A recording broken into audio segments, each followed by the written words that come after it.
नमस्कार, मैं मोहम्मद शाहरुख सकलैनी और आप देख रहे हैं इंडिया ट्रुथ। एक बार फिर हम चुनावी यात्रा को तय करते हुए बिलसंडा नगर पंचायत में पहुंचे हैं। यहाँ के पूर्व चेयरमैन हमारे साथ बात करने के लिए मौजूद हैं। इनसे जानते हैं विकास के मुद्दों पर इनसे बात करेंगे, बिलसंडा नगर में किस तरीके के विकास चल रहे हैं और इनसे साथ ही जानेंगे 2024 में चुनाव को लेकर बिलसंडा नगर पंचायत के क्या हाल है, क्या माहौल है। अटल जी, सबसे पहले आपका हम बहुत बहुत स्वागत करते हैं अपने चैनल में। बहुत बहुत धन्यवाद।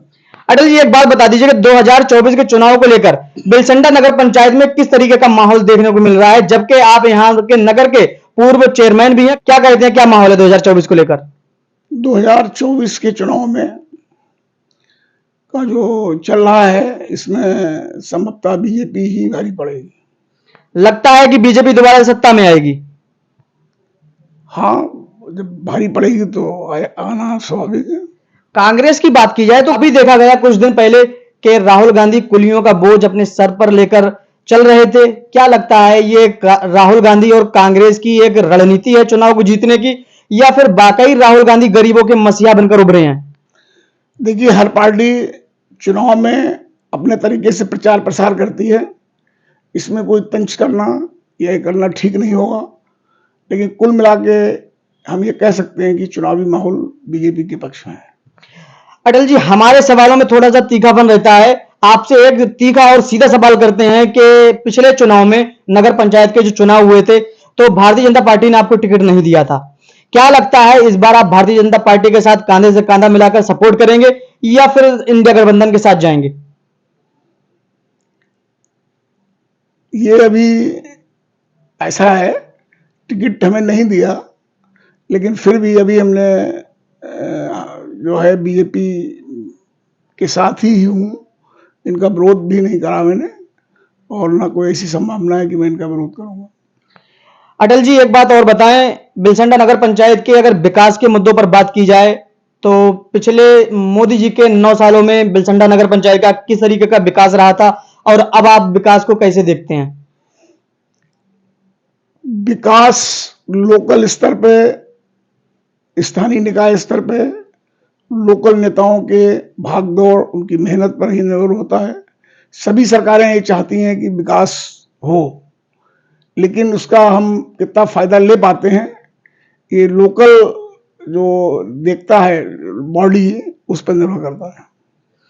तो बिलसंडा नगर पंचायत के आप कई दशकों से चेयरमैन रहे थे, यहाँ की जनता ने आपको मान सम्मान दिया था। इस बार बदलाव हुआ है, दिनेश कुमार गुप्ता को यहाँ की जनता ने अपना चेयरमैन चुना है।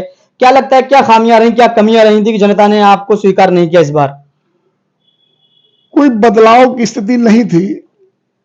यदि बदलाव या उसकी स्थिति होती तो संभवतः हमें बहुत ही कम वोटों, कम मत प्राप्त होते, लेकिन मुझे भी हारने के बाद भी अधिकतम मत प्राप्त हुए हैं। ये इसे बदलाव नहीं कह सकते हैं हम। इसमें जनता को बरगलाया गया, जिसमें वो भ्रमित हुई है और जिसकी वजह से थोड़ा वोट हमारे खिलाफ चला गया, जिससे मेरी हार हो गई। एक आखिरी सवाल अटल जी, 2024 के आगामी चुनाव जो हैं काफी नजदीक हैं, चुनाव होने हैं। क्या लगता है, बिलसंडा नगर पंचायत में हिंदू मुसलमान हो जाएगा चुनाव को लेकर, या फिर मुद्दों पर जनता वोट करेगी? मुद्दों पर जनता वोट करेगी। नगर पंचायत के चुनाव की बात की जाए तो नगर पंचायत का चुनाव हिंदू मुसलमान पर हुआ था या फिर मुद्दों पर ही हुआ? चुनाव हिंदू मुसलमान में तो नहीं हुआ, मुद्दों पे ही हुआ। क्या लगता है कि लगभग 115 या 120 दिन होने वाले हैं नगर पंचायत के चुनाव जो हुआ था और नए चेयरमैन को जनता ने चुना, अभी तक सड़कों पर अगर देखा जाए, स्ट्रीट लाइट का देखा जाए, नालों का देखा जाए, साफ सफाई का देखा जाए, तो बिलसंडा के गलियारों में किस तरीके का विकास हुआ है? अभी चुनाव के काफी दिन गुजर गए हैं, मुझे ये नहीं लगता है कहीं सफाई व्यवस्था सुदृढ़ हुई हो।